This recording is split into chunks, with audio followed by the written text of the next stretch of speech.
장차 왕자의 난때 방언을 도와 공신이 됐으나 논공 행상의 불만을 품고 이무대감을 막걸리 미스트 짤의 주인공으로 알려져 있지만 살아생전 연기력이 출중한 배우라고 호평을 받은 탤런트 서영진. 그의 젊은 시절에 대해 잘 알려져 있는 바는 없으나 그는 중앙대 연극영화과 재학 중 1977년 KBS 탤런트 공채 4기로 데뷔. 주인공 역할보다는 사람들의 기억에 남는 역할을 줄곧 도맡아 했었습니다. 1981년 TV문학관 영마에서 성기 역을 맡아 조금씩 빛을 보기 시작한 그는 TV문학관 꿈꾸는 식물, 갈매기 처녀에서 나름 주인공을 맡기도 했습니다.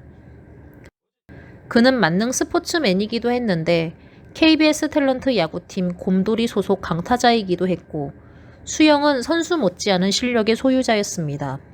그는 운동선수들과 친분이 있었는데 당시 파이로트 소속인 선수 이모 씨의 소개로 훗날 아내가 될 성 씨를 만나게 됩니다. 그는 한 잡지사에 이렇게 얘기를 했습니다. 작년 전보 시리즈 때 구경을 갔었던 게 2년이 됐습니다. 우연히 파이로트 팀의 시합을 보게 됐는데 유독 성 선수의 모습이 눈에 띄었던 것입니다. 그녀는 독수리처럼 날카롭고 탄력이 있으며 몸 전체에 마치 신들린 사람처럼 정열이 넘쳐 흘렀어요. 그만 저는 넋을 잃고 말았답니다. 하지만 그와 성 선수가 바로 인연을 맺게 된 것은 아니었습니다. 성 씨와 맺어지기까지는 3개월이 걸렸고 그는 자신을 어필하기 위해 성 씨에게 러브레터를 보내기도 하고 10여 차례 데이트 신청도 했으나 퇴짜를 맞기도 했습니다. 그녀는 그가 연예인이라 단순한 장난으로 데이트 신청을 하는 것이 아니냐는 의심을 했지만 서영진의 성향과 성격을 알고 나서 둘은 인연이 되어 연애를 하게 됩니다. 데이트 코스로는 포장마차 또는 음악이 있는 레스토랑 등지로 다녔는데 그녀가 그에게 금주령을 내린 이후로는 술을 못 마시기도 했습니다. 두 사람의 관계가 알려지고 나서 동료 탤런트들은 그에게 복 많은 녀석이라며 월척을 건졌다고 놀려대기도 했었습니다. 사생활만 보자면 그의 인생은 잘 풀린 것 같지만 연기 경력 면에선 주인공의 친구 역할로 소비되는 탓에 항상 아쉬움을 갖고 있었습니다. 다만 그가 나온 80년대 출연 드라마 중 그의 진가를 알아볼 수 있는 작품은 TV문학관 만다라, 논픽션 드라마 두 사형수입니다. 오랜만에 와보니 어지럽군요. 가끔 이런 속에 묻혀보는 것도 때에 따라서 수행이 하나일 수 있지. 알 수 없는 일이야. 이렇게 모두가 거칠하니 안 됩니다. 안 돼요, 스님. 안 돼요. 안 돼요. 여기서 죽을 수 없어요.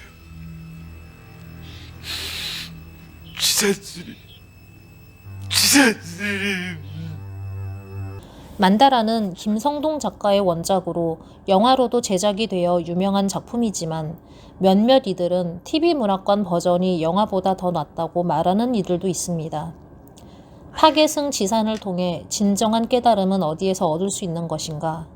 자신이 가는 길이 진정으로 깨달음을 얻는 길인가를 묻는 작품입니다. 논픽션 드라마 두 사형수의 경우 조갑재 기자의 사형수 오휘용의 이야기를 근간으로 한 작품이며 서영진은 여기서 오휘용을 맡아 열연을 보여주기도 했습니다. 다 필요 없어. 나도 교인이었어. 그 악기 같은 여자도 교인이었어. 내가 믿음이 없어서 이 꼴이 된 줄 알아? 손가락이 달아문지들도 이걸 굴려봐. 그런다고 당신 국구리에 돼지 비계살 하나 더 올려올 줄 알아? 차라리 당신 모가지에 밧줄이 걸릴 때 줄이 끊어지는 요행이라 말하라고. 이젠 교회에 나오지 않겠습니다. 지난 2년 동안 내 진실을 아는 유일한 분인 하나님께 그토록 기도를 하였는데 결국 외면을 하는군요. 그런 하나님 다신 믿을 수가 없습니다.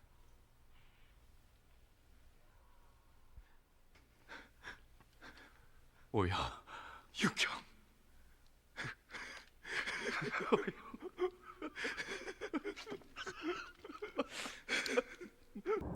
(90년대에) 들어서면서 그는 독특한 역할을 맡았는데 사극 바람꽃은 시들지 않는다라는 작품에서 중성적인 캐릭터 다리를 맡았습니다. 그는 이제껏 해본 역할 중에서 이 역할이 제일 어렵다고 고충을 털어놓기도 했습니다. 원작에서 짧게 언급되는 인물이지만 극의 흐름에 양념 같은 역할로 그려지고 있어요. 목소리나 행동, 표정을 제대로 내려고 연습은 많이 했는데 워낙 허스키여서 잘 안 되는데요. 극의 초반에서 기운의 몸종에 불과하지만 후반에는 역할이 커져 기운이 의병에 가담해 독립운동을 하자 주인을 따라 나라를 위해 목숨을 바치게 되지요. 이름은 없지만 떳떳이 역사에 기여한 민초들의 삶을 대변하고 있어요. 동료이자 친구인 김영선과 함께한 인터뷰에선 그는 아역 배우에 대한 자신의 생각을 이렇게 피력합니다. 내가 반대한다는 것은 재능도 좋지만 커서 하는 것이야. 너무 일찍 연기 생활을 시작하면 애들이 어린 시절을 겪지도 못하고 잃어버려. 얼마 전 방송국에 애들을 데리고 갔는데 무엇을 봤는지 옷 매무새에 무척 신경을 쓰더라고. 그래서 조심해야겠다고 생각했지. 어떤 틀에다 애들을 키워서도 안 되지만 예절을 잃어버린 개인적이고 이기적인 아이를 만들어도 안 될 거야. 90년대로 들어오면서 현대물에 출연하는 일보단 사극에 출연하는 일이 더 잦아졌습니다. 이건 비단 서영진뿐만 아니라 80년대에 활동했던 연기자들도 마찬가지였습니다. 그는 이환경 작가 집필, 김재영 PD 연출, 사극 용의 눈물에서 회안대군 이방간의 조력자인 박포를 맡아 자신의 연기력을 맘껏 펼칩니다. 그렇소. 나으리, 하늘도 나으리를 도우시는 것 같사옵니다. 뜻밖에도 손쉽게 일이 풀려나가는 듯하옵니다.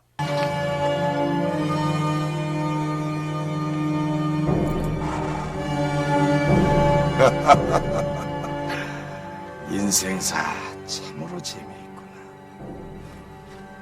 이보시오 청안군 나리. 역시 나리는 운이 좋은 사람이다. 하나 명심하시오.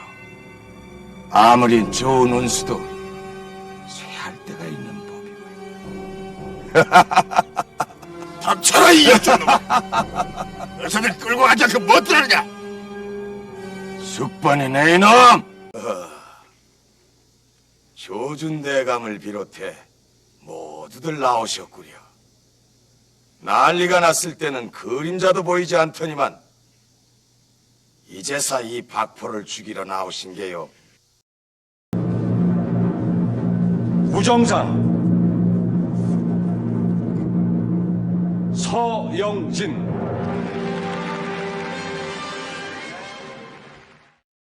(1997년) 연기대상에서 우정상을 받았는데 그의 연기력에 알맞은 상인지 그냥 위로로 준 상인지 의문이 듭니다. 사실 이 문제는 서영진뿐만 아니라 MBC 제2공화국에서 허정 역할로 나왔던 박종관도 비슷한 상황을 겪었는데 그는 이 작품으로 연기상 노미네이트에 올랐지만 정작 실질적인 주인공임에도 불구하고 수상을 할 수 없었습니다. 나중에 그는 힘의 논리에 밀려 그렇게 된 것을 알았을 때 허탈감은 말로 다 할 수 없었으며 아무리 잘해도 상 받는 사람은 따로 있다는 생각에 좌절을 겪었다고 털어놓았습니다. 용의 눈물 이후 출연 섭외가 많이 들어올 거라고 생각을 했지만 오히려 그 반대였습니다.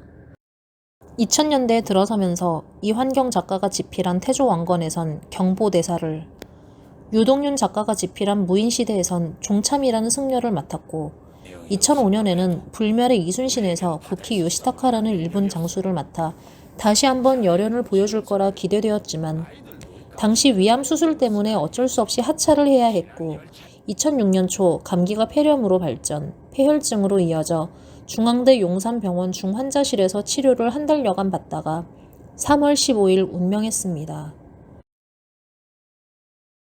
당시 탤런트 극회 총무였던 탤런트 이우석은 불멸의 이순신 시청자들이 만든 감사패를 전달해 드릴 예정이었는데 미처 받지 못하고 돌아가셨다며 16일에 빈소를 찾아 영정 앞에 감사패를 놓는다고 안타까워했고, 원로 탤런트 이순재는 불의를 못 참는 친구였다. 늘 밝게 의욕적으로 살아왔는데 빨리 가는 게 아쉽다고 애석해했습니다. 그의 대학 동기인 한 네티즌은 불멸의 이순신을 촬영할 때 그가 연기 중 호흡이 딸려 자주 NG 났다고 합니다. 주변 동료들은 컨디션이 많이 안 좋아서 그런가 보다 생각했는데 그게 죽음으로 이어질 줄 정말 몰랐다고 합니다.